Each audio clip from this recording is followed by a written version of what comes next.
안녕하세요. 편안한 IT 리뷰 더신자입니다. 2021년 삼성의 하반기 언팩 행사는 8월 11일 오후 11시로 확정되었습니다. 그리고 초대장에서도 알 수 있듯이 두 개의 폴더블 폰이 공개될 예정이고, 여기에 갤럭시 워치 4와 워치 4 클래식, 갤럭시 버즈 2까지 나올 예정이죠. 그래서 오늘은 실사용자 입장에서 구매 전에 봐야 할 몇 가지 체크 포인트와 함께 미리 보는 2021 삼성 언팩 행사를 진행해보려 합니다.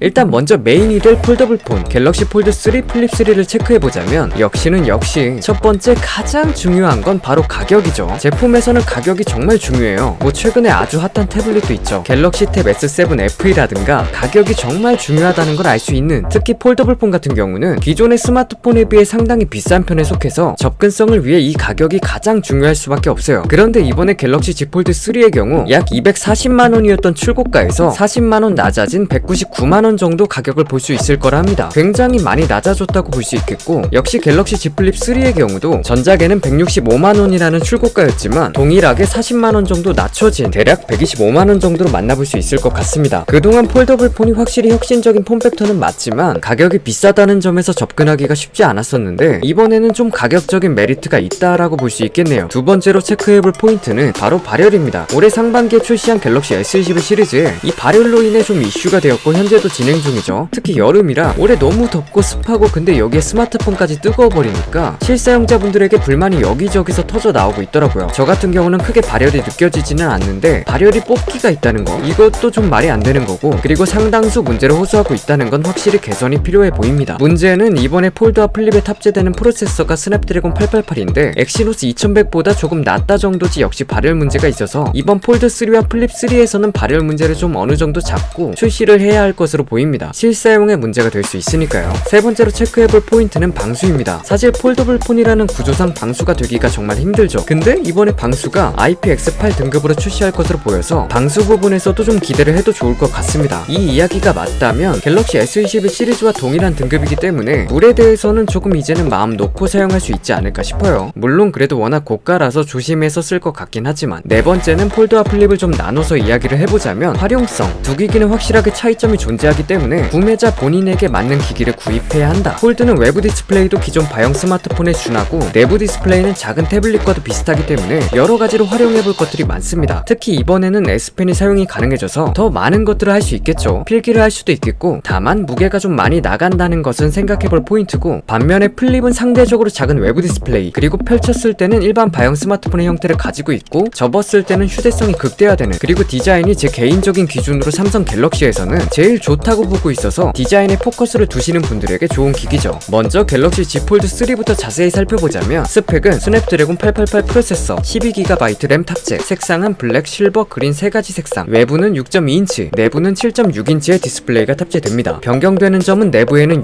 UPC로 불리는 화면 아래로 카메라를 숨기는 기술이 적용된다는 거, 폴드의 넓은 화면을 완전한 풀스크린으로 즐길 수 있다는 점이 있겠고, 내부만 120Hz 화면 주사율이 적용되었던 전작과 달리 이제는 외부도 110Hz 화면 주사율이 적용됩니다. 그리고 앞에서 말씀드렸듯 S펜 사용이 가능해진다는 점, 다만 기기 자체 내부의 수납은 불가능해서 가지고 다니려면 전용 수납 케이스를 이용해야 합니다. 갤럭시 Z 플립 3를 살펴보자면 역시 스냅드래곤 888 프로세서를 탑재하며 램은 전작과 동일하게 8GB 램을 탑재합니다. 크게 달라지는 점이라면 역시 외부 디스플레이의 크기, 기존에는 작은 화면으로 알림 음악 컨트롤이 주된 사용이었다면 이번에는 메시지를 확인할 수 있을 정도로 커져서 여러가지로 활용해볼 가능성이 생겼습니다. 투톤 디자인으로 변경되는 것도 기대되는 포인트죠. 색상은 블랙, 베이지, 그린, 바이올렛입니다. 여기에 내부 디스플레이의 전작은 60Hz의 화면 주사율을 지원했지만 이번에는 120Hz 화면 주사율을 지원하기 때문에 확실히 부드러워진 사용성을 기대해볼 수 있겠고, 아쉬운 점으로 지적되었던 모노 스피커가 이번에는 스테레오 스피커로 탑재되면서 스피커 성능도 업그레이드 되겠죠. 개인적으로 기대되는 건 플립의 경우 액세서리들이 많이 나와서 제가 정말 만족했던 이런 한정판 디즈니 무선 충전 거치대처럼 어떤 액세서리가 나올지 기대하고 있습니다. 다음으로 살펴볼 것은 갤럭시 버즈 2입니다. 삼성의 커널형 무선 이어폰으로 최근 공개된 스펙을 보면 액티브 노이즈 캔슬링을 지원하는 것을 알 수 있었죠. 케이스 디자인은 버즈 프로, 버즈 라이브와 동일한 형태로 액세서리 호환이 가능할 것으로 보여서 이 점은 큰 장점이라고 생각됩니다. 가격은 버즈 플러스와 버즈 프로 사이에 출시 예상되고 있으므로 노캔을 지원하는 가성비 커널형이 될지 지켜봐야겠네요. 마지막은 갤럭시 워치 4, 워치 4 클래식입니다. 디자인 자체는 크게 달라지는 점은 없고 밴드를 체결하는 러그 부분만 조금 변경이 되었습니다. 워치 4는 액티브 워치 2의 후속작, 워치 워치4 클래식은 워치3의 후속작으로 물리 베젤링이 있고 없고 디자인이 확실히 다르기 때문에 이 부분에 중점을 두고 구매하는 분들이 많을 것 같아요. 그리고 가장 중요할 수 있는 부분이 OS의 변화죠. 새로운 구글의 OS가 탑재되는 만큼 배터리 수명, 앱 구동 속도, 안드로이드 앱 지원, 연동성 UI 등 여러가지로 기대해 볼 만할 것 같습니다. 자, 오늘은 8월 11일에 열리는 삼성 갤럭시 언팩 행사에 대해 미리 체크를 해봤는데요. 다양한 제품이 동시에 공개되는 만큼 많은 이목이 집중될 것 같네요. 여러분들은 이번에 어떤 제품을 가장 기대하고 계신가요? 오늘도 끝까지 시청해주셔서 감사드립니다. 더 재밌고 더 유익하고 편안한 영상들을 계속 업로드 예정이니까요. 좋아요와 구독 한 번씩 부탁드릴게요. 오늘 준비한 영상은 여기까지입니다.